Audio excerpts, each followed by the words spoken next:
नमस्ते सदा वत्सले मातृभूमे, नमस्ते सदा वत्सले मातृभूमे।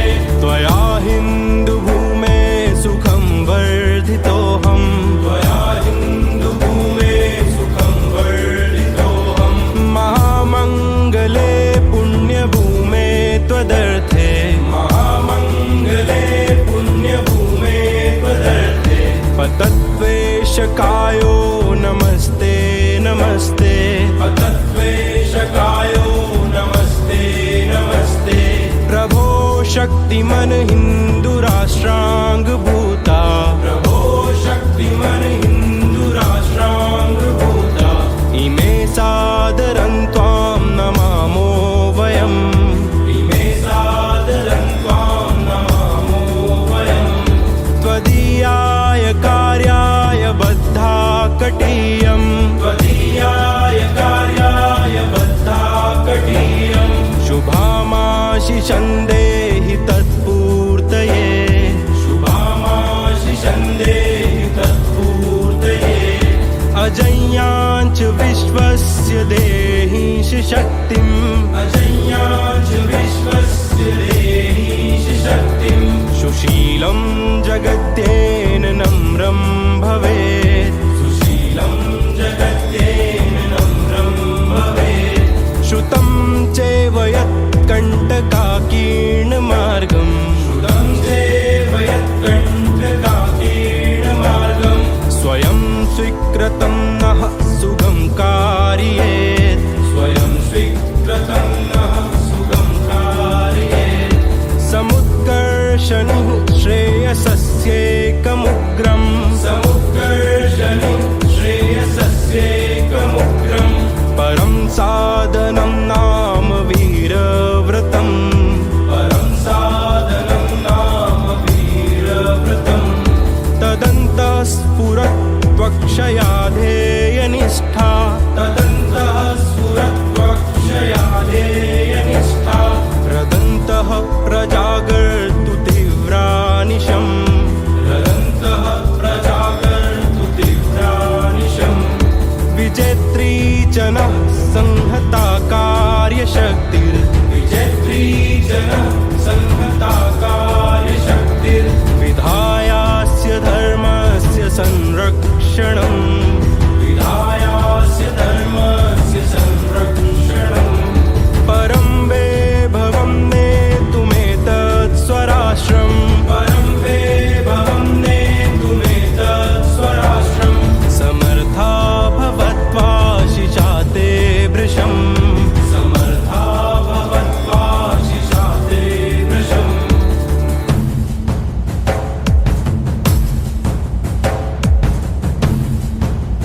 भारत माता की जय। जगदानन्दकारक जय जानकी प्राणनायक।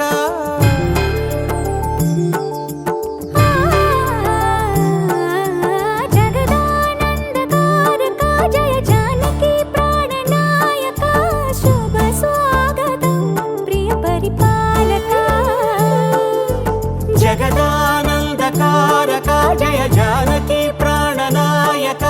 शुभ स्वागतं प्रिय परिपालक। మంగళకరమౌ నీరాక ధర్మానికి వేదిక అవుగాక. 20 సంవత్సరాల స్వయం సేవ.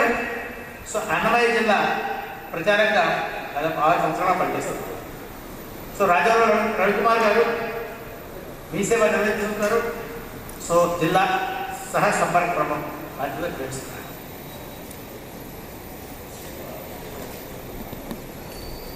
సో నా పేరు కరణం జనార్దన్, నేను ఉపాధ్యాయ ప్రయత్నం చేస్తుంటాను. 25 సంవత్సరాలుగా స్వయం సేవ.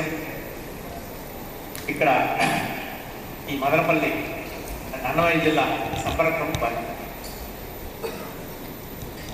అందలేదంటేనా ఎవరన్నా చేతితో ఇస్తాం. ఎవరన్నా ఉన్నారా? అక్కడ తీసుకుని వస్తాం. Citizen is celebrated and nationalism is very there.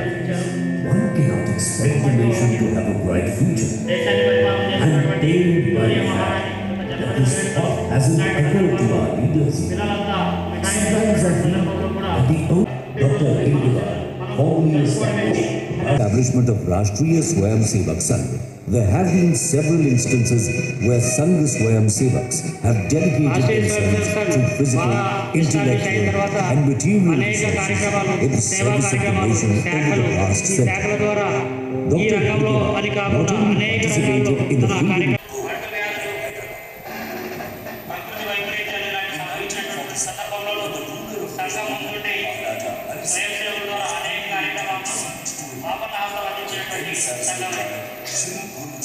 went to Srinagar.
Vakratunda మహాకాయ కోటి సూర్య సమప్రభా నిర్విఘ్నం కురు మే దేవా సర్వకార్యేషు సర్వదా.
శ్రీ జనార్దన్ గారి కూర్చు వేదిక మీద నువ్వు అన్ని పద్యం చేస్తాను.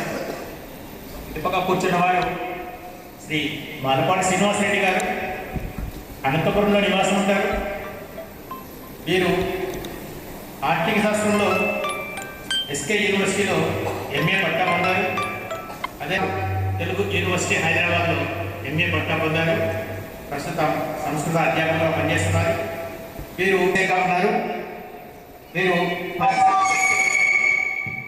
సంఘ ప్రచారంగా పనిచేశారు. గతంలో అనంతపురం జిల్లా కార్యవాహగా, అదే రకంగా అనంతపురం విభాగ్ సహకార్యవాహగా, తరువాత ఇప్పుడు సహ ప్రాంత బౌద్ధిక్ ప్రముఖ ఆంధ్రప్రదేశ్ ఆంధ్ర రాష్ట్రం మొత్తం తిరుగుతూ ఉంటారు. సో వీరు సహ ప్రాంత బౌద్ధిక్ ప్రముఖగా ఉండి ఇప్పుడు ప్రస్తుతం ఆంధ్రప్రదేశ్ సహ ప్రాంత కార్యవాహగా జాయింట్ సెక్రటరీగా పనిచేస్తున్నారు. సో వీరి నేపథ్యం ఇది. తర్వాత అనుకున్న వారు శ్రీ కనకంటి రెడ్డప్ప గారు మదనపల్లిలో నివాసం ఉంటారు. సో వీరు ఎంఎస్సి మ్యాథ్స్ చేశారు. 37 సంవత్సరాలుగా స్వయం సేవ, 15 సంవత్సరాలు ప్రచారంగా పనిచేశారు గూడూరు, రాజమండ్రి, ఖమ్మం ఏరియాస్లో. ప్రస్తుతం భారతీయ విద్యా మందిర్ అనే ప్రైవేట్ సంస్థని స్కూల్ నడుపుతున్నారు.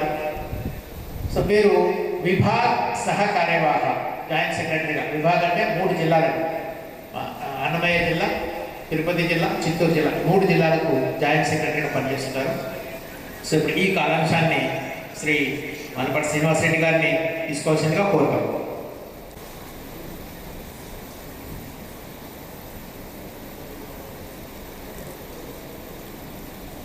राष्ट्रीय स्वयंसेवक संघ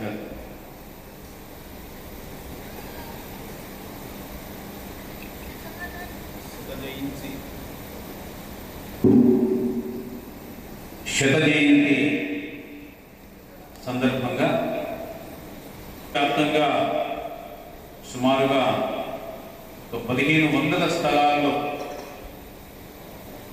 ఈ కార్యక్రమాలు రాష్ట్రీయ స్వయం సేవక సంఘ్ నిర్వహిస్తుంది. సంఘము 100 సంవత్సరాల ప్రయాణం పూర్తి చేసుకొని ముందుకు నడుస్తాం. మనలాంటి సజ్జన శక్తిని సమీకరించుకొని రాబోయేటువంటి 2047 స్వాతంత్రం సిద్ధించి 100 సంవత్సరాలు పూర్తి అవుతుంది. భారతదేశాన్ని విశ్వగురు స్థానంలోకి తీసుకెళ్ళడానికి మనందరం కూడా కలిసి పనిచేయాలి అనేటువంటి ఆలోచనతో ఈ కార్యక్రమాలు నడుస్తున్నాయి. పూజనీయ సత్సంగజాలజీ ఢిల్లీ, కలకత్తా, ముంబై, బెంగళూరు, చెన్నై కేంద్రాల్లో 2 రోజుల పాటు ఇలాంటి కార్యక్రమాలు విశేషించి జరిగాయి. ప్రతి జిల్లా కేంద్రంలో ఇలాంటి కార్యక్రమాలు, కొన్ని చిన్న నగరాల్లో కూడా ఇలాంటి కార్యక్రమాలు జరుగుతూ ఉన్నాయి. దీని ప్రధానమైన ఉద్దేశము మా ఆలోచనలు, మీ ఆలోచనలు ఏకం కావడం కోసం. రాష్ట్రీయ స్వయం సేవక సంఘ వ్యక్తి నిర్మాణం ఆధారంగా, తద్వారా దేశ నిర్మాణము పునర్వైభవాన్ని సాధించడానికి రాష్ట్రీయ స్వయం సేవక సంఘం పనిచేస్తూ ఉంది. 1925లో డాక్టర్ కేశవ బలిరామ్ హెడ్గేవార్ రాష్ట్రీయ స్వయం సేవక సంఘాన్ని విజయదశమి పర్వదినాన స్థాపించారు.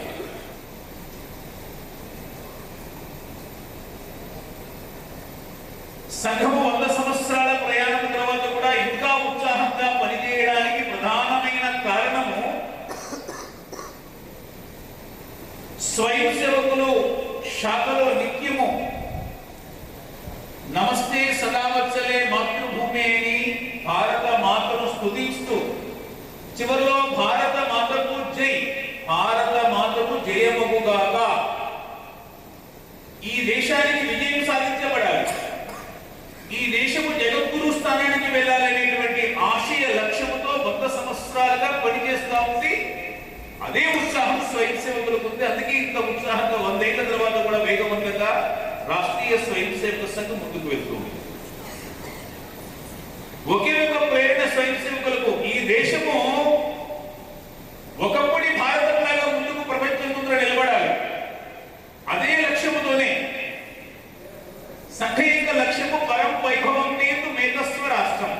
దేశాన్ని ఉన్నతమైన శిఖరాల వైపు తీసుకువెళ్ళాలి. సంఘ యొక్క లక్ష్యం.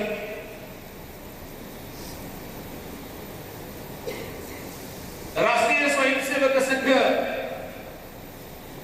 శాఖ అనేటువంటి ఒక గంట సేపు పద్ధతిని వికసింపజేసింది. శాఖ అంటే ఉదయం కానీ సాయంత్రం అని ఒక నిర్దిష్టమైన సమయంలో 10, 20, 30 మంది కలుస్తారు. అక్కడ ఆ గంట వ్యవధిలో వాళ్ళకి కావలసిన వ్యాయామాలు చేస్తారు. కరసాము, కరాటే, యోగా, సూర్య నమస్కారాలు. చివరిలో దేశాన్ని గురించి ఒక పాట పాడుకుంటారు, ఒక సుభాషితం చెప్తారు, దేశంలో జరుగుతున్న విషయాల గురించి ఒక 10 నిమిషాలు మాట్లాడుకుంటారు. చివరిలో భారత మాతృ గురించి ప్రార్థన చేసి వెళ్ళిపోతారు. ఇలా దేశంలో సుమారుగా 80,000 స్థలాలలో ఉదయం కొన్ని సాయంత్రం కొన్ని నడుస్తూ ఉన్నాయి. ఈ 80,000 స్థలాల్లో ప్రతినిత్యం జరిగేటువంటి స్థలాలలో 25 లక్షల మంది ప్రతిరోజు భారత మాత గురించి ప్రార్థన చేస్తూ ఉన్నారు. ఇది సంఘం యొక్క విజయం. 25 లక్షల మంది దేశంలో ప్రతినిత్యము భారత మాతను జయముగాక అనేటువంటి ప్రార్థన చేస్తూ ఉన్నారు. చాలా శ్రద్ధతో, నిష్ఠతో. అందుకే సంఘం ఇప్పటికీ ఉత్సాహంగానే ముందుకు వెళ్తాం. రాష్ట్రీయ స్వయం సేవక సంఘ ఎందుకు ప్రారంభించబడింది అనేటువంటి ఒక ప్రశ్న. ఈ సందర్భంగా నేను సంఘం యొక్క ముఖ్య భూమికల గురించి నేను ఒక 30 నిమిషాలు ప్రస్తావన చేస్తాను. ఆ తర్వాత మనం కూడా కొన్ని ఆలోచనలు పంచుకోవాలి. సంఘం గురించి, దేశం గురించి రకరకాల విషయాలను మనం ప్రశ్నల రూపంలో మనం అడగవచ్చు. మన యొక్క దేశం యొక్క చరిత్రను డాక్టర్ హెయిలే గారిని చూడండి. జన్మతః దేశభక్తుడే.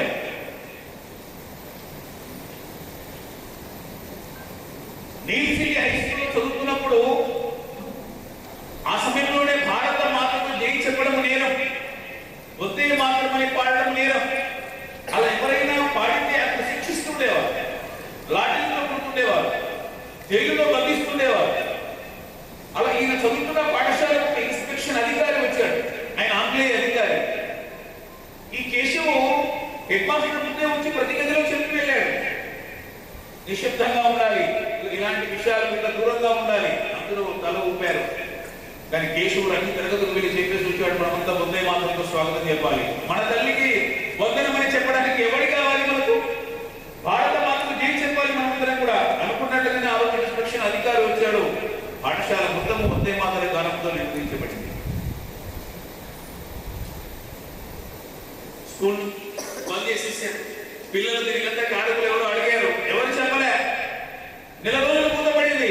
ఎవరికి డాక్టర్ నా కోసం పిల్లలతో ఎందుకు ఇబ్బంది పడాలని చెప్పేసి నేనే ఇప్పటికి కాలు కూడా ఒప్పేసుకున్నాడు. ఆయన స్కూల్ నుంచి బయటికి పంపించేసి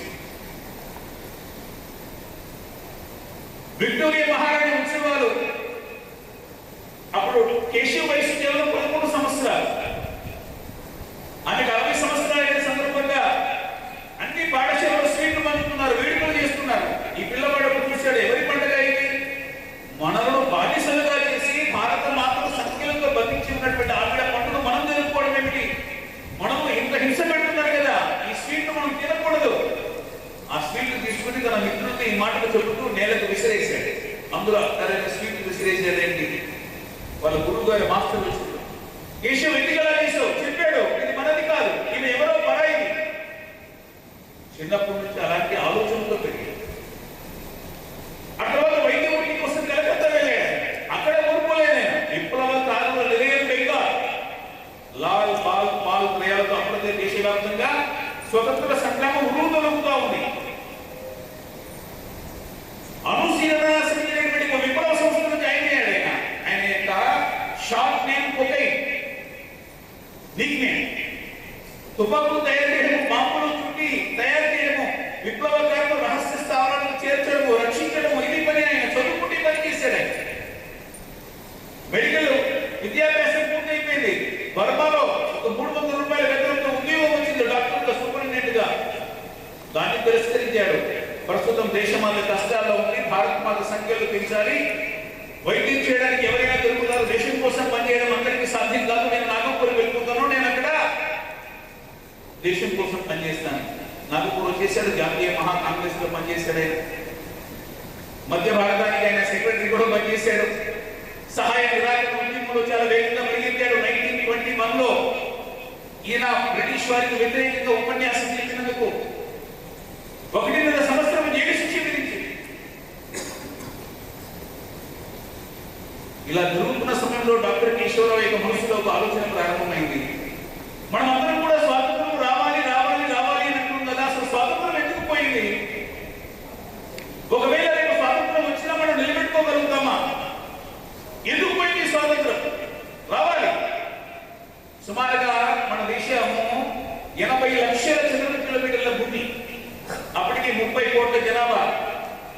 ఎక్కడో తక్కడ పెట్టుకుని వ్యాపారం పెరిగింది. దేశానికి వచ్చాడు బ్రిటిష్ వాడు. వచ్చిన వాడు 330,000 మంది, 3,000 మంది ఇలా వచ్చి రకరకాలుగా వచ్చి ఇంత మీద భారతదేశాన్ని ఎలా ఆక్రమించగలిగారు? మనం ఏం చేస్తున్నాం? జైలులో ఉంటే ఇలాంటి ఆలోచనలు ప్రారంభమైనవి. అనేక మందిని ప్రశ్నించాడు. అంత ముందు వాడే ప్రశ్న ఉన్నది, స్వాతంత్రం ఎందుకు పోయింది? ఒకటే ప్రశ్న.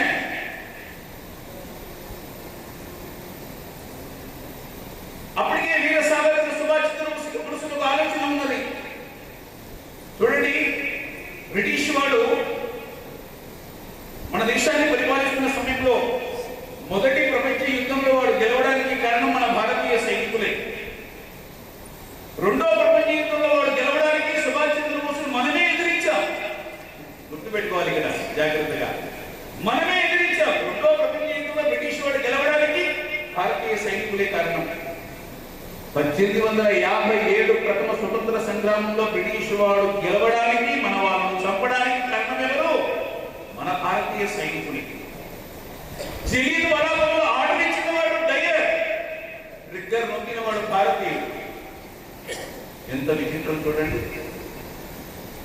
ఎవరి వల్ల ఎవరు ఓడిపోయాం? బ్రిటిష్ వాడి సైన్యం అప్పటికే 18 లక్షల సైన్యం మొదటి ప్రపంచ యుద్ధ సమయానికి, రెండో ప్రపంచ యుద్ధం మధ్యలో. విశేషం ఏమిటంటే ఈ 18 లక్షల సైన్యంలో 6 లక్షల సైన్యం మాత్రమే బ్రిటిష్ వాడు ఉన్నాడు. మరి మిగతా 12 లక్షల మంది ఎవరండి? భారతీయ సైన్యం. ఏమిటి వీళ్ళకు? దేశభక్తి లేదా? డబ్బు కోసం, జీతం కోసం జాయిన్ అయ్యారా? ఎవడు మనవాడో ఎవడు పరాయివాడో మర్చిపోయాడా? డాక్టర్ హెడ్గేర్ చాలా క్షుణ్ణంగా అధ్యయనం చేశాడు. ఇక్కడ ఏదో బలమైన కారణం ఉంది. మనం విడిపోయినా, అందుకే వాళ్ళ పడిపోయినాం. కాబట్టి వాళ్ళ మళ్ళీ ఒక శక్తివంతమైన భారతంగా నిర్మాణం కావాలంటే వ్యక్తి నిర్మాణం జరగాలి. వ్యక్తిలో దేశభక్తి జరగాలి. సమైక్యంగా ఉండాలి. మనమందరం కూడా ఐకమత్యంగా ఉండాలి. మన తల్లి భారత మాత, మనం ఆమె సంతానం అనేటువంటి భావన దేశ ప్రజల్లో నిరంతరం కూడా ఉండాలి. అప్పుడు ఈ దేశాన్ని వేరే ఎప్పుడు కూడా ఆక్రమించలేడు, జయించలేడు, ఏది చేయలేడు. ఇది సంకల్పం డాక్టర్కి. ఇది డాక్టర్కి ఒకటే రాలేదండి. రవీంద్రనాథ్ ఠాగూర్ గారికి, వివేకానందుడికి, దయానందుడికి, అందరికీ మహానుభావులు, మహాత్ముడికి కూడా ఉంది ఆలోచన. కానీ వాళ్ళు కూడా కార్యక్రమాలకు పెట్టలేకపోయారు. స్వామి వివేకానంద కూడా అంటుండేవాడు, నాకు 100 మంది యువకులు ఇవ్వండి, 100 మంది ఈ దేశాన్ని తిరిగి జగద్గురు స్థానానికి తీసుకువెళ్తానన్నాడు ఆయన. ఆ 100 మంది ఎలాంటి వాళ్ళంటే ఈ 1 నగరాలు, 3 నగరాలు, వచ్చిన సంకల్పం గల యువత. కానీ అది కూడా సాధించలేకపోయాడు వివేకానంద. దొరకలే. సుభాష్ చంద్రబోస్ లాంటి మహానుభావులకు కూడా ఇక్కడ సైన్యం దొరక దేశం కాని దేశంలోకి వెళ్ళి అజాద్ హింద్ ఫౌజ్ అనే సైన్యాన్ని తయారు చేసుకోవాల్సి వచ్చింది. ఎక్కడో మొదటి ప్రపంచ యుద్ధంలో, రెండో ప్రపంచ యుద్ధంలో దొరికిపోయిన సైనికులు ఆ జపాన్ లో, జర్మనీలో ఉన్న సైనికులను విడుదల చేయించి శత్రువు మిత్రుడు అనే సామెతతో పట్టుకొచ్చి యుద్ధ శిక్షణ ఇచ్చి 70,000 సైన్యంతో చెలో ఢిల్లీ తినడంతో ఆ బ్రిటిష్ వారికి యుద్ధానికి వచ్చాడు ఆయన. మరి ఇక్కడ ఎందుకు దొరకలేదు? ఇవన్నీ ఆలోచించాడు డాక్టర్ కేశవరావు. సాధారణంగా మధ్యలో ఆలోచన చేయలేదు.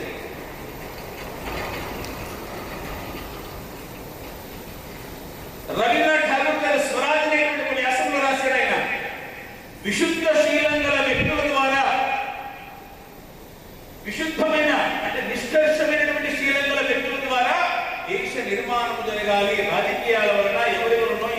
నిర్మాణం జరగకూడదు. అలాంటి నాయకుడు దేశానికి కావాలి. తన స్వార్థం వదిలిపెట్టి, అహంకారం వదిలిపెట్టి, ఈ దేశము నాకు ఏమిచ్చిందని కాదు, ఈ దేశానికి నేను ఏమి ఇవ్వగలుగుతాననేటువంటి వ్యక్తుల నిర్మాణం ద్వారా ఈ దేశము శక్తివంతమవుతుందని ఒక వ్యాసంలో రాశాడు. సో మొత్తం అందరి అభిప్రాయం వ్యక్తులు కావాలి, మనుషులు కావాలి, మనుషులు కావాలి. మనమందరం కూడా బ్రిటిష్ వాడు ఒకటి దేశం మీదకి యుద్ధానికి వచ్చాడు, ఆయన ఆక్రమించడానికి వచ్చాడు అనుకున్నాం. కానీ అంతకుముందు గతంలో చరిత్రలో 2000 సంవత్సరాలుగా 10 రకాల శక్తివంతమైన జాతులు మన దేశం మీదకి దండయాత్రకు వచ్చాయి. 10 రకాల శక్తివంతమైన జాతులు, కొంతమంది మతం పేరు మీద, సామ్రాజ్య విస్తరణ కొరకు, మరికొంతమంది దోపిడీ పేరు మీద, రాజ్యాన్ని ఆక్రమించాలనే పేరు మీద, ప్రపంచాన్ని జయించాలనే పేరు మీద. అది 2400 ఏళ్ల క్రితం నుంచి మొదలు పెడితే గ్రీకులు, హూనులు, శకులు, కుషాణులు, గర్భములు, ముగలాయిలు, అర్బనులు, ఫ్రెంచ్ వాళ్ళు, డచ్ వాళ్ళు, బ్రిటిష్ శక్తి ఉన్నప్పుడు వీళ్ళందరినీ తరిమివేయగలిగాం. భగవంతుని కరుణ కృప కటాక్షాలు అన్ని ఒకేలా ఉండవు, అన్ని ఆలోచనలు మనకు అలాగే ఉండవు. 1000 సంవత్సరాల నుంచి మనలో కూడా నొప్పులు ప్రారంభమైనాయి. స్వార్థం ప్రవేశించింది, కులము, వర్గము, ప్రాంత, భాషా భేదాలు పెరిగినాయి, అనేక ఏర్పడింది. ఎవడు మనవాడ, ఎవడు ప్రాయవాడో తెలియకుండా పోయాం. మన సైనికులు వాళ్ళ పక్షాన, ఏమైనా మొగలాయిల పక్షాన కూడా మీరు గదినీ పక్షాన చూసినా, బాబర్ అయినా, ఔరంగజేబ్ అయినా, షాజహాన్ అయినా, వీళ్ళందరి పక్షాన ఉన్న భారతీయ సైనికులు ఎవరండి? హిందూ రాజులే. ఛత్రపతి శివాజీ మహారాజు ఐదవ సామ్రాజ్యం కోసం ప్రయత్నం చేస్తూ ఉంటే రాజా జైత్రుడు ఔరంగజేబు పక్షాన నిలబడ్డాడు. దశపుత్ర వీరుడు ఆయన. అక్బరుని ఎదిరించడానికి రాణా ప్రతాప్ ప్రయత్నం చేస్తుంటే రాజా మాన్ సింగ్ రసపుత్ర వీరుడు తన 2 లక్షల సైన్యంతో అక్బర్ పక్షాన్ని నిలిచాడు. పృథ్వీరాజు ఘోరీని ఎదిరిస్తా ఉంటే చిన్న కారణం చేత జయచంద్రుడు ఘోరికి సహకరించాడు, దూరంగా ఉన్నాడు ఆయన. చంద్రశేఖర్ ఆజాద్ ఆల్ఫ్రైడ్ పాలకులు పడుతున్నప్పుడు ఆయన అక్కడ ఉన్నాడని ఇన్ఫర్మేషన్ ఇచ్చింది మన భారతీయుడు. 2 రాష్ట్రాలు. అలాగే ఇంకా సంఘ సాహిత్యం 100 సంవత్సరాల సందర్భంగా సంఘం గురించి క్లుప్తంగా తెలుసుకోవడం కోసం ఒక పుస్తకం ముద్రించబడింది. 20 రూపాయలు పుస్తకం. అది కావాల్సిన వాళ్ళు అక్కడ తీసుకుంటాం విరామ సమయంలో. వాళ్ళు ఇక్కడ మన లోకేష్ గారు ఉంటారు, వారికి ఇచ్చేసి వెళ్తాం. అందరం విరామం చిన్నటి అక్కడ తీసుకొని తీసుకొని 20 నిమిషాల సమయంలో మళ్ళా ఇక్కడికి వచ్చేద్దాం. క్వశ్చన్ చేశారు, అత్యంతంగా సమాధానం చెప్తారు. దాని తర్వాత సమారోహ కార్యక్రమం 15 నిమిషాల్లో పూర్తి చేస్తారు. సో దాని తర్వాత భోజనాలు ఉంటాయి, తృప్తిగా భోజనం చేసి వెళ్తాం. సో ఈ పేపర్ రాసిన వాళ్ళు ఇచ్చేస్తే సమాధానం చెప్పడానికి వాళ్ళకి సమయం దొరుకుతుంది.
ఇలలో పూలరథం శక్తియుతం ముక్తిపదం ఇదే మన భారతం ఇలలో పూలరథం శక్తియుతం ముక్తిపదం అరవిరసిన మందారం. వివిధ క్షేత్రాలు ఉన్నాయి. విశ్వ హిందూ పరిషత్ దీనికి సంబంధించి శ్రీ మహేష్ గారు కడిగిరి నివాసం ప్రాంత సమరసత సమ్మేళనంగా వారు బాధ్యత నిర్వహిస్తున్నారు. అలానే హిందూ చైతన్య వేదిక సంబంధించి శ్రీ బండి బాలాజీ గారు మదనపల్లి కేంద్రంగా వారు రాష్ట్రంలో జరుగుతూ ఉంటారు. హిందూ చైతన్య వేదిక ప్రాంత సహసమ్మేళనంగా బాధ్యత నిర్వహిస్తున్నారు. ముదిపాటి వేణుగోపాల్ గారు అటువైపు ఉన్నారు. వారు మన అన్నమయ్య జిల్లా సహకారి బాధ్యత నిర్వర్తిస్తున్నారు.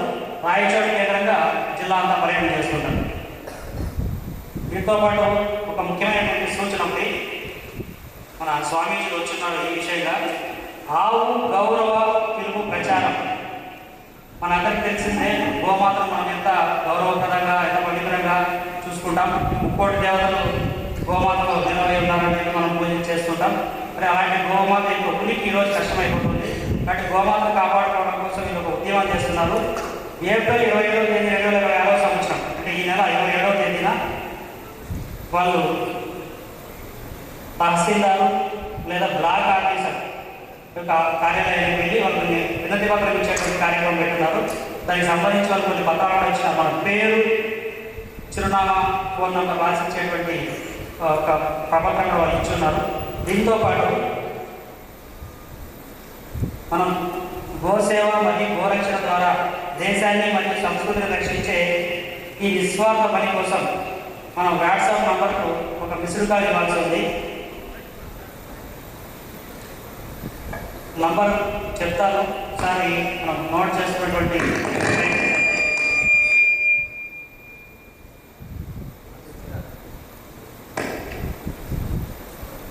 ఒక 3 నంబర్లు ఇచ్చారు వాళ్ళు. మీ యొక్క వివరణాత్మక సమాచారాన్ని పంపడం కోసం వాట్సాప్ నంబరు 8239711008.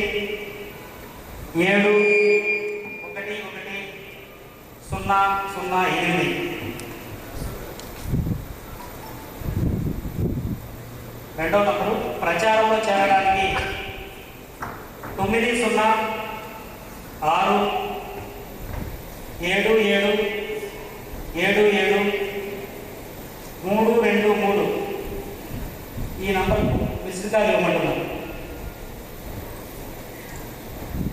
ఇది ఇంకా ముఖ్యమైన సూచన ఉండేసరి ఎటువంటి విరాళాలు లేవు. కానీ ఎవరైనా మనం చందాలు కానీ అడిగితే వాళ్ళకి సమాచారం ఏమని కోరుతున్నారు. కానీ మరిన్ని వివరాలు మీకు కావాల్సి వస్తే ఈ 2 నంబర్లో మీరు సంప్రదించగలరు.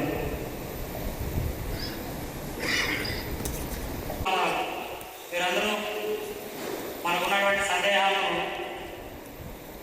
వారితో వచ్చినటువంటి భక్తులతో పంచుకోవడం కోసం రాసిచ్చారు. డాక్టర్ ఎం రాజేంద్ర ప్రసాద్ కలిగిరి వారు అడుగుతున్నారు, మన హిందూ ధర్మం కాపాడడం కోసం మనం ఏం చేయాలి? ఆర్ఎస్ఎస్కు ప్రతి పల్లెనందు ఎందుకు మీటింగ్స్ లాగా కండక్ట్ చేయడం లేదు? ప్రతి గ్రామంలో మహాభారతం లాంటి ఆ కార్యక్రమాలు ఎందుకు చెప్పడం లేదు అని అడుగుతున్నారు. సంఘం చేసే పని గురించి నేను చెప్పాను.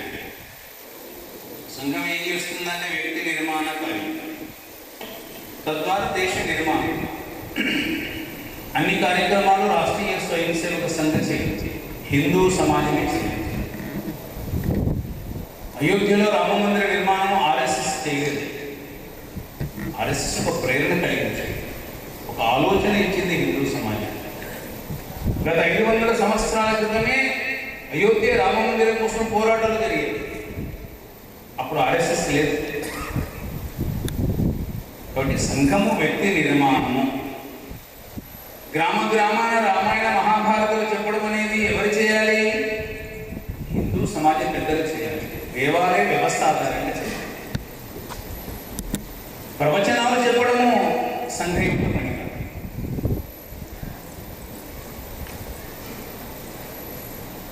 కాబట్టి హిందుత్వ భావన సమాజంలో ఎప్పుడైతే పెరుగుతుందో అప్పుడు ఈ ఆలోచన ముందుకు వెళ్తుంది. 100 సంవత్సరాల తర్వాత ఆర్ఎస్ఎస్ మీద వల్ల చాలా ఎక్స్పెక్టేషన్ చాలా మంది గుర్తు చేస్తున్నారు. కాబట్టి సంఘము అప్పుడు ఇప్పుడు ఎప్పుడు వ్యక్తి నిర్మాణ కార్యమే చేస్తుంది. 6,50,000 గ్రామాలు ఉన్నాయి. అన్నిటికీ రాష్ట్రీయ స్వయం సేవక సంఘం వెళ్ళలేదు. హిందూ సమాజం వెళ్ళాలి. ఆధ్యాత్మిక చింతన కలిగిన వ్యక్తులు, రామాయణ మహాభారతాల విశిష్టతను సరిగా వివరించగల వ్యక్తులు హిందూ సమాజంలో చాలా మంది ఉన్నారు. వారానికి ఒక గ్రామానికి వెళ్ళాలి తప్పకుండా. అక్కడ తెలియజేయాలి, చెప్పాలి.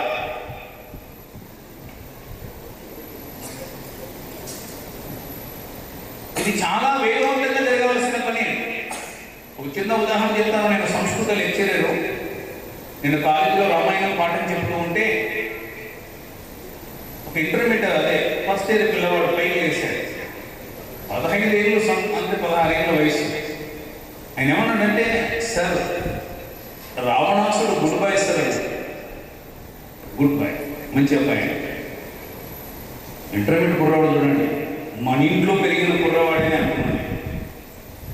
రావణాసుడు గుడ్ బాయ్ అన్నాడు. మరి ఏంట్రా అనుకున్నావు, సీతామాతను ఎత్తుకెళ్ళాడు కదా, తప్పు కదా అంటే అది ఓకే సార్, కానీ సీతను లంకలో సంవత్సరం పాటు పెట్టుకున్న హ్యాండ్ వేసాడంటాడు. అదేంట్రా అంటూ పక్కోడు భార్య ఎత్తుకోవడం తప్పే సార్, వీటిలో ఎత్తుకోతే కొడతాను సార్ అంటాడు. మరి ఈడేం చేసినట్టు? అరే మనవాడేవాడో పరాయి వాడేవాడో ఎలా చెప్పాలి, ఎప్పుడు నేర్పాలి నువ్వు? ఇది ఆర్ఎస్ఎస్ పని కాదండి. హిందూ సమాజంలో తమ ధర్మాన్ని, సంస్కృతిని కాపాడుకోవడానికి గ్రామానికి వెళ్ళాలి, విడమర్చి చెప్పాలి. ఇవ్వాలి. మన మీద అన్ని మతస్థులు అనేక రకాల నెరేటివ్స్, అసత్య కథనాలను ప్రచారం చేస్తున్నారు. ఇది కూడా కథనమే, ఇది ఒక నెరేటివ్. శ్రీకృష్ణుడు 16,000 మంది పెళ్లి చేసుకున్నాడు అంటాడు. ఎక్కడ రాశాడు మహాభారతంలో? ఎక్కడ రాయలేదు. ఎవరు చెప్పాలి? ఆర్ఎస్ఎస్ కాదు, హిందూ సమాజం చెప్పాలి. చెప్పలేదు, తెలియదు. మరి ఏమవుతుందో. ధర్మం రక్షించబడాలా వద్దా అనే కోరిక హిందూ సమాజానికి. కాబట్టి ఆర్ఎస్ఎస్ అన్ని చేయాల్సిన అవసరం లేదు. విద్యా వ్యవస్థను సరైన గాడిలో పెట్టుకోవడానికి కొంతమంది కార్యకర్తలు కనిపించింది, వెళ్తున్నారు. అలా ఈ పని కూడా చేయాలి. ఒకప్పుడు గ్రామాన హరికథలు, బుర్రకథలు, రకరకాల నాటకాలు, తోలుబొమ్మలాట ద్వారా, చెక్క భజన ద్వారా, రకరకాల గ్రామీణ ఇంత కళల ద్వారా మన సంస్కృతిని ప్రచారం చేస్తుండేవారు. అవన్నీ తగ్గిపోయినాయి, ఆదరణ లేదు. వాటిని కాపాడే బాధ్యత హిందూ సమాజం.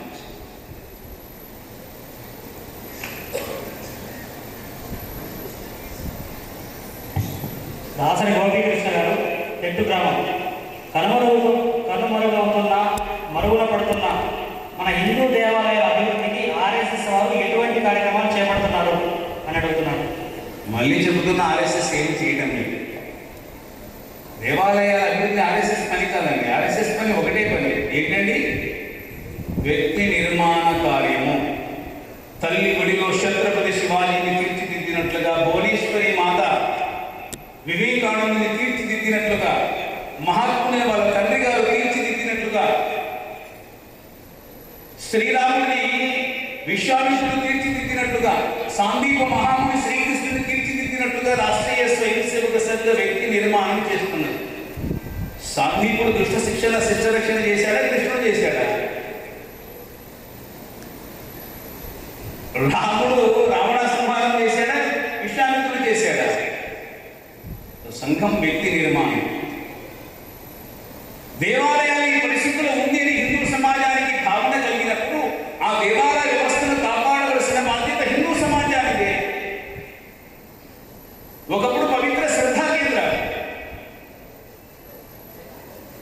గత 1000 సంవత్సరాలుగా 30,000 దేవాలయాలు కూల్చుతుంది. ఏం చేసింది హిందూ సమాజం? మొదల శ్రీకృష్ణుడు ఇంకా మసీదులోనే ఉన్నాడు, కాశీ విశ్వేశ్వరుడు ఇంకా మసీదులోనే ఉన్నాడు. అసలు మందిరం అక్కడ లేదు. అయోధ్యలో మందిరం కోసం నిర్మించుకోగలిగారు హిందూ సమాజం. వీళ్ళు చెప్పుకుంటూ వెళ్తుంటే చాలా ఉన్నాయి. ఇది సంఘం చేయదు, హిందూ సమాజం అనిపిస్తే చేయాలి తప్పనిసరిగా. ఈ మధ్య పురాతన మందిరాలు, పురాతన కొలనులు, ఈ మధ్య వాట్సాప్లో, ఫేస్బుక్లో కొన్ని సంస్థలు పనిచేసి దాన్ని ప్రజలందరినీ సమీకరించి శుభ్రం చేసి ఆ ప్రాచీన కట్టడాలను మనకు ప్రదర్శన చేస్తున్నారు. అవునా లేదా? నడుము పెట్టారు, ఆలోచన వచ్చింది, సంకల్పం చేస్తున్నారు, మంచి విషయాలు వెళ్తున్నారు. ఒకప్పుడు దేవాలయం అంటే విద్యాలయం, దేవాలయం అంటే నాట్యాలయం, దేవాలయం అంటే సంగీత నిలయం, దేవాలయం అంటే అన్న సత్రము, దేవాలయం అంటే ఇంట్లో సరిగా లేకపోతే మానసిక ప్రశాంతత ఇచ్చేటువంటి సంస్కార కేంద్రం. అది పిల్లలు సంస్కారంతో ఉండేవాళ్ళు. అలాంటి దేవాలయంలో దేవుడు వరం ఇవ్వకపోతే పక్కింటి దేవుడు కోసం వెళ్ళేటువంటి పరిస్థితి హిందూ సమాజానికి వచ్చింది. సో ఇది కూడా హిందూ సమాజమే ఆలోచించాలి.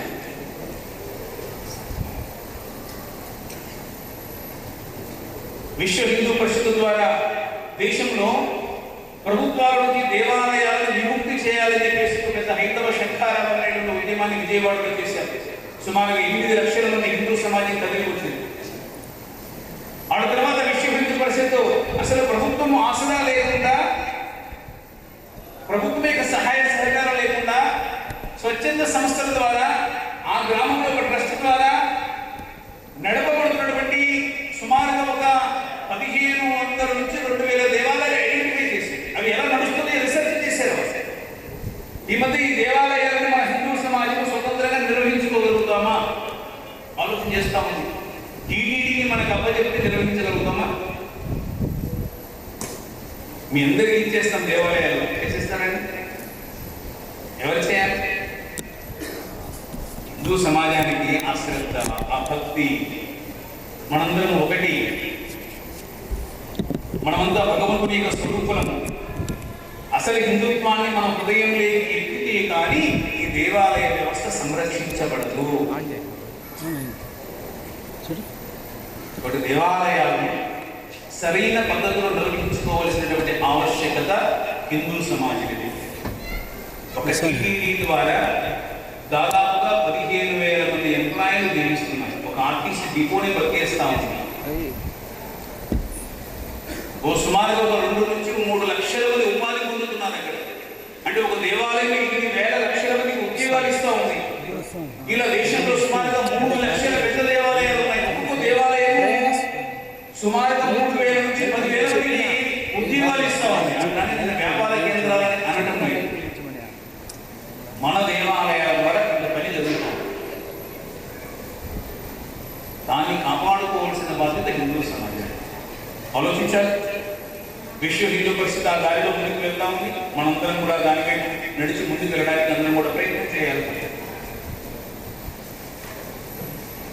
అమరగాంధీ మదనపల్లి వారు అడుగుతున్నారు, ప్రతి టౌన్లో విద్యా మందిర్ లాంటి స్కూళ్ళు పెట్టి మన పిల్లలకు మన విద్యా సాంప్రదాయాలను బోధించవచ్చు కదా అంటున్నారు. అలానే జి రామ్మోహన్ నాయుడు గారు మదనపల్లి విద్యాభ్యాసంతో పాటు మెకానిజం ఇలాంటి వృత్తి పనులు నేర్పుతూ 10వ తరగతి పూర్తయిన విద్యార్థులకు స్వావలంబన కలిగించే విధంగా విద్యాభ్యాసం ఉండాలి. అదేవిధంగా సంస్కృతం కూడా బోధించే విధంగా ఉంటే బాగుంటుంది అంటున్నారు.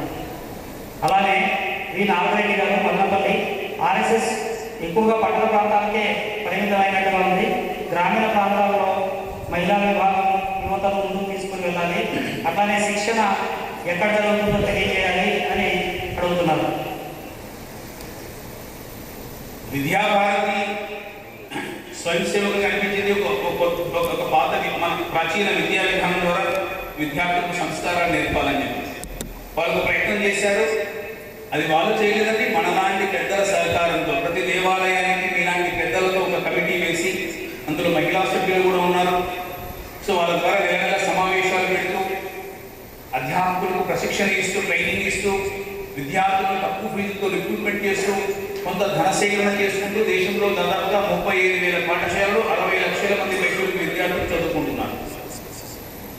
మీరు ఎక్కడైనా అలాంటి విద్యా మందిరాలు పెట్టాలంటే మనమే పెట్టచ్చు. మీ స్కూల్లో ఈ ప్రయత్నాలు చేయొచ్చు. సిలబస్ మేము ఇస్తాం. విద్యా భారతి గురించి మీకు ఏ సిలబస్ కావాలన్నది అందజేస్తుంది. వాళ్ళ ప్రభుత్వాలు అడిగేస్తున్నాయి. వాళ్ళ కొన్ని రాష్ట్రాల్లో విద్యా భారతి ద్వారా వాళ్ళు సంస్కారవంతమైన విద్య ఎలా నేర్పుతున్నారో ఇవాళ ప్రభుత్వాలు అనేక రాష్ట్ర ప్రభుత్వాలు విద్యా భారతి వెంటబడుతున్నాయి. ఇవాళ ఒకప్పుడు ఉన్న సిస్టమే. చిన్నప్పుడు నేను కూడా ఎలిమెంటరీ స్కూల్కి వెళ్తున్నప్పుడు లాస్ట్ 1 అవర్ మోరల్ వాల్యూస్ ఉండేది. అలా మోరల్ వాల్యూస్ ఉన్నాయని వాళ్ళు చేయలేమండి. 1 అవర్ మన పెద్దవాళ్ళ శిక్ష, చిన్నవాళ్ళ శిక్ష, అసలు చేతులు కట్టుకుని ఒకటి చెప్పుకుంటూ మనం చెప్పుకుండేవాళ్ళు. నేను కూడా చిన్నప్పుడు విన్నాను. పోయింది. ఇప్పుడు కమర్షియల్ అయిపోయింది. మీరు విద్యాలయాలు నడుపుతున్నారు కదా, ఆ విద్యాలయాల్లో ఎందుకు ప్రవేశపెట్టకూడదు? ఇదేమైనా విద్యాభారతి సొంత కాదే. మనకు వేదం ఉంది. ఈ పిల్లవాడికి ఒక దేశభక్తి పాఠం నేర్పాలి. నెలకొక దేశభక్తి పాఠం మన పిల్లలకు నేర్పకూడదా? నిర్మల సుర గంగాజల సంగమ క్షేత్రం రంగుల హరి విల్లులు విలసిల్లిన నిలయం భారతదేశం మన జన్మ ప్రదేశం భారత ఖండం ఒక అమృత భాండం. నెలకొక పాట నేర్పండి స్కూల్ ద్వారా. సిలబస్ విద్యాభారతి సుభాషితాలు నేర్పండి. కథలు చెప్పండి. ఎవరు వద్దుంటారండి పాఠశాలలోనే నేర్పితే? ఎవరు వద్దన్నారు? విద్యాభారతి చేయాల్సిన అవసరం లేదు. వాళ్ళ శక్తి మేరకు మనకు ఎన్ని తిప్పలు ఉన్నాయి. ఒక పాఠశాల నడపాలంటే ఎన్ని సమస్యలు ఉంటాయి చూడండి. వ్యక్తిగతంగా మీరు పెట్టారంటే డెడికేట్గా పనిచేస్తారు. అనేక మంది వ్యక్తులతో కలిపి పెడితే ఆ డెడికేట్గా పనిచేయగలిగే వ్యక్తులు తయారు చేసుకోవడమే పెద్ద పని. సులభంగా ఏం లేదు. మీరు ఇండివిజువల్గా లాభాల కోసం పనిచేస్తారు కాబట్టి 24 గంటలు పనిచేయగలుగుతారు. ఎవరో కొంతమంది సభ్యులు పెట్టి అలా నిర్వహించడం అనేది అసాధ్యమైనటువంటిది. కానీ విజయవంతంగా పూర్తి చేయగలుగుతారు.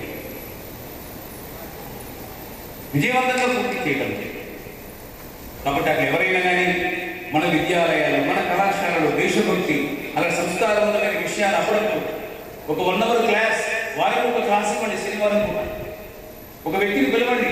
అసలు రామాయణం నుంచి మహాభారతం చెప్పండి. అదే సంస్కారం. రాముడు ఎవరో రావణాసురుడు ఎవరో చెప్పండి ఒకసారి. అదే సంస్కారం. కాబట్టి విద్యాభారతి ఇక్కడ చేయాల్సిన అవసరం లేదు. కాబట్టి ఆ పద్ధతిలో మనము ముందుకెళ్తే సరిపోతుంది. సంస్కృతం నేర్పడం అనేది ఎంత సులభమేం కాదు. నెమ్మదిగా ప్రారంభమైంది. సంస్కృతం నేర్పుదామంటే ముందుకు ఎవరు రావు. విద్యాలయాల్లో నేర్పడానికి కూడా వ్యక్తులు కావాలి. చాలా రాష్ట్ర ప్రభుత్వాలు, కొన్ని స్వచ్ఛంద సంస్థలు, దేవాలయాలు, ఇలాంటి స్వామీజీ యొక్క ఆశ్రమాల నుంచి కూడా సంస్కృతాన్ని నేర్పిస్తున్నారు. నెమ్మదిగా ఇప్పుడిప్పుడే గడిచిన 75 ఏళ్ళుగా మనం దాన్ని పూర్తిగా నిర్లక్ష్యం చేశాం. ఇప్పుడు వచ్చిన ప్రభుత్వము గత 10 సంవత్సరాలకు ఒక మంచి ప్రయత్నం చేస్తూ ఉంది. అది నెమ్మదిగా ముందుకెళ్తుంది. వేగం చాలా నెమ్మదిగానే ఉంది. వస్తుంది నెమ్మదిగా. దానికి వ్యక్తులు కావాలి. సంస్కృతం నేర్పాలంటే ఇంగ్లీష్ నేర్పాలంటే ఇంగ్లీష్ టీచర్ కావాలి. తెలుగు నేర్పాలంటే తెలుగు టీచర్ కావాలి. ఇప్పుడు సంస్కృతి నేర్పాలంటే సంస్కృతి టీచర్ కావాలి కదా. సంస్కృతి మీరు ఏమైనా టీచర్ చేయిస్తారా? మీ పిల్లలంతా సాఫ్ట్వేర్ హార్డ్వేర్ కావాలి. మేమంతా 1,000 పెట్టుకుని తిరగాలి అనుకుంటున్నారు. మరి ఎట్లా సాధ్యమవుతుంది? కాబట్టి ఇదొక ఆలోచన. రాష్ట్రీయ స్వయం సేవక సంఘ్ గ్రామాల్లో కూడా ఉందండి. పట్టణాల్లో ఉంది, గ్రామాల్లో ఉంది. ఇంకా పెరగాలి. రేపు అక్టోబర్కు శాఖా సప్తాహం అని చెప్పేసి దేశంలో ఉన్నటువంటి సుమారుగా 5 లక్షల మంది కార్యకర్తలు ఒక వారం రోజుల పాటు శాఖ నిర్వహించడానికి వెళ్తున్నారు. గ్రామాలు 6 లక్షల గ్రామాల దగ్గరికి వెళ్తున్నారు. ఒక వారం రోజుల పాటు రోజు ఆపితే ఆ గ్రామానికి వెళ్ళడము, ఆ గ్రామంలో శాఖను నిర్వహించడము, అందరినీ పరిచయం చేసుకోవడము, గుడిలో భజన కార్యక్రమంలో పాల్గొనడము, కాస్త హిందుత్వాన్ని గురించి, దేశాన్ని గురించి చెప్పడము, ఒక దేశభక్తి పాట నేర్పడము. రేపు సెప్టెంబర్ మాసంలో 27వ తేదీ నుంచి అక్టోబర్ 4 దసరా కంటే ముందు అది శతాబ్ది ముగింపు కార్యక్రమంగా 6 లక్షల గ్రామాలకి రాష్ట్రీయ స్వయం సేవక సంఘం పరిచయం చేయడానికి 5 లక్షల మంది కార్యకర్తలు వెళ్తున్నారు. ఈ నగరం కూడా మనకు ప్రతి బస్తీలో 3 శాఖలు. బాలులకు హై స్కూల్ విద్యార్థులకు విడిగా, కాలేజీ విద్యార్థులకు విడిగా, కాస్త పెద్దవాళ్ళకు విడిగా 3 రకాల శాఖలు ప్రతి లొకాలిటీలో నిర్వహించడానికి ట్రైనింగ్ ఇస్తాం. దాదాపు 1 లక్ష స్థలాలు. సో రాబోయేటువంటి అక్టోబర్ తర్వాత ఈ సంఖ్య అంటే 6 లక్షల గ్రామాల్లో పెట్టినా అవి నిలబడాలి కదా. సుమారు 1 లక్ష గ్రామాల్లో నిలబడవచ్చు. అంటే 2 లక్షల గ్రామాలకి ఈ సంవత్సరమే ఇంకొక కొత్తగా 1 లక్ష గ్రామాలకి రాష్ట్రీయ స్వయం సేవక సంఘ్ శతాబ్దిలో, అందుకే సంఘ శతాబ్ది బర్త్డే కేకులు లాగా కట్ చేసి ఇది వెండి చేసుకోలేదు మేము ఎవరు కూడా, ఎక్కడ వీటిలో చేయలేదు. అందుకే సంఘము విస్తరణ. అందుకే కొత్త వాళ్ళ దగ్గరికి వెళ్ళాలి, వాళ్ళ ఆలోచనలు పంచుకోవాలి. లక్షల గ్రామాలకి శాఖ పెట్టాలి. నాగపూర్లో ప్రారంభించబడిన రాష్ట్రీయ స్వయం సేవక సంఘ శాఖ ఇవాళ మన మదనపల్లిలో ఉంది. ఈ మదనపల్లికి 50 ఏళ్ళ క్రితం 60 ఏళ్ళ క్రితం వచ్చి ఉంటుంది, నడుస్తూ ఉంది. ఎంతో కొంత మా శక్తి పేరు 60 ఏళ్ళు అంటున్నారు, 80 ఏళ్ళు. సో ఇట్లా రకరకాల పద్ధతుల ద్వారా సో గ్రామాలు కూడా వెళ్ళడానికి ప్రయత్నం చేస్తుంది. మనందరం కూడా కలిసి ముందుకు వెళ్ళాలి. మహిళా విభాగంలో రాష్ట్రీయ స్వయం సేవక సంఘ్ మన ఆర్ఎస్ఎస్ పనిచేయటం లేదు. మహిళలకు ప్రత్యేకంగా ఆర్ఎస్ఎస్ ఉంది, రాష్ట్ర సేవికా సమితి. 1932లో ఒక మహాతల్లి తన పిల్లలు శాఖకు వెళ్తున్నారు. 3 పిల్లలు అవి శాఖలో కరసాము కరాటే అనిపించింది. రోజు పోయి చూసేది, ఇది భలే ఉందే, వీళ్ళు ఆడపిల్లలకు నేర్పరా అని 2 నెలలుగా ఆలోచన చేసుకుంటూ కూర్చుంది. ఎవరిని అడగాలి. అప్పుడు ఆ శాఖకు డాక్టర్ హిడిగేవరికి వచ్చారు. నాకు వార్తలో ఈయనే సంఘానికి వెళ్తా. అవునా, అయితే నాతో మాట్లాడిస్తాను, రండి పరిచయం చేస్తాను, పిల్లలవే వాళ్ళ కార్యక్రమం వెళ్తే పరిచయం చేసినప్పుడు చెప్పాడు, బాపూజీ మీరు పురుషులకు మాత్రమే సంఘాన్ని పెట్టారు, ఇవాళ దేశాన్ని ఉన్నతమైన స్థానానికి తీసుకువెళ్ళాలని మీరు అనుకుంటారు కదా, మరి సగం జనాభా ఉన్న స్త్రీని విస్మరిస్తే ఈ దేశం ముందుకు వెళ్తుందా? ఆకాశంలో ఒక రెక్కతో పక్షి ఎగరగలుగుతుందా? సగం జనాభాని విస్మరించి మీరేం ఉద్ధరిస్తారు దేశాన్ని అనేసి డాక్టర్ ఆలోచనలు కొట్టాడు. నిజమేమో అని చెప్పింది. నమ్మేదేముండదు. మహిళలు కూడా మీరు ప్రారంభం చేయండి. మేము చేయలేదు. మరి ఎవరు చేస్తారు? మీరే చేయాలి. మహిళా సమస్యలను మహిళలే పరిష్కరించుకోవాలి, దానికి పురుషులను జోడించాలి. మహిళా సమస్యలను మహిళలే పరిష్కరించుకోవాలి. మీరు ఎవరు చేయగలుగుతారా? అట్లా కనిపించింది, వద్దని మూసింది, ఆమె సంకల్పం చేసింది, నేను చేస్తానండి అక్కడ ట్రైనింగ్ తీసుకుంది, శాఖ ప్రారంభం చేసింది 1936. ఇవాళ దేశంలో 10,000 శాఖలు జరుగుతుంది, మహిళల శాఖలు. 50 మంది ప్రచారికలు వివాహం లేకుండా పనిచేస్తున్నారు. సుమారుగా ఒక 3,000 మంది గృహస్థు కార్యకర్తలు పనిచేస్తున్నారు. గృహిణి వివాహం అయిన తర్వాత వాళ్ళు వంట, ఇందులు అన్ని చూసుకున్న తర్వాత ఏదో తీరిక దొరికినప్పుడు అలా పనిచేస్తున్నారు నెమ్మదిగా. మహిళా సమస్యలను మహిళలే పరిష్కరించాలి. వాళ్ళ వ్యక్తి నిర్మాణం జరగాలి, దేశభక్తి జరగాలి. ఒక జిజియామాత, ఒక సీతామాత, ఒక సావిత్రి తయారు కావాలి ఇక్కడ. ఒకటి మహిళా విభాగంలో కూడా రాష్ట్ర సేవికా సమితి పనిచేస్తుంది. కానీ 2 ప్యానెల్గా 2 కలవమని. కానీ ఇలాంటి కార్యక్రమాల్లో కలుస్తూ ఉంటాం. వన భోజనాల కార్యక్రమం, కుటుంబాల కార్యక్రమం, ఇలాంటివి అందరూ కలుస్తుంటాం. నా భార్య ఆమె కూడా ఒక సేవికనే. నేను ఏదైనా కార్యక్రమాల ముందు నాలుగు పాటు వస్తుంది. కానీ శాఖలు మాత్రం రాదు. వాళ్ళ శాఖ వేరు, మన శాఖ వేరు. కాబట్టి మహిళా రంగంలో కూడా రాష్ట్ర సేవికా సమితి, దానిపై కూడా ఆర్ఎస్ఎస్ 1936లో ప్రారంభమైన నడుస్తుంది. వై వెంకటరమణ అంగళ్ళు వారు అడుగుతున్నారు, ఆర్ఎస్ఎస్ లేనప్పటికీ ఇప్పటికీ, అంటే ఆర్ఎస్ఎస్ ఉన్నప్పటికీ తేడా ఏంటి? అదేవిధంగా మదన్మోహన్ సాగర్ మదనపల్లి వారు అడుగుతున్నారు, సమాజంలో ఉన్నటువంటి అనేక సమస్యలకు ప్రభుత్వ పరంగా ఎటువంటి పరిష్కారం దొరకడం లేదు, మరి సంఘ పరంగా పరిష్కారాలు తెలపండి అంటున్నారు. మొదటిది ఏమడిగారు? ఆర్ఎస్ఎస్ లేనప్పటికీ ఉన్నప్పుడు ఉన్నటువంటి తేడా ఏంటి? ఏమో మనకు తెలియదు, అది సమాజం చెప్పాలి. ఆర్ఎస్ఎస్ చేసే పని వ్యక్తి నిర్మాణం. ఉన్నప్పటికీ లేనప్పటికీ తేడా ఏంటి? నేను ఎలా చెప్పగలుగుతాను? అది సమాజాన్ని అడగాల్సిన ప్రశ్న. నన్ను అడిగితే ఎట్లా? మీ ఆయన మంచివాడో చెడ్డోడా అని అక్కయ్య గారు అడిగామనుకో ఏం చెప్తారంటే చెడ్డవాడు ఉంటుంది అక్క, అక్కయ్య గారు మంచివాడు ఉంటాడు. నన్ను అడిగితే ఏమంటాను, నా సంస్థ చాలా గొప్పదన్న, చెప్పాల్సింది మీరే, ఆలోచించుకుని మళ్ళీ చెప్పు. 100 సంవత్సరాల ప్రయాణంలో సంఘం సాధించిన విజయాలు అనేకంగా కనపడుతుంది. దేశము ప్రపంచము చూస్తాం. వాడు కూడా అమెరికా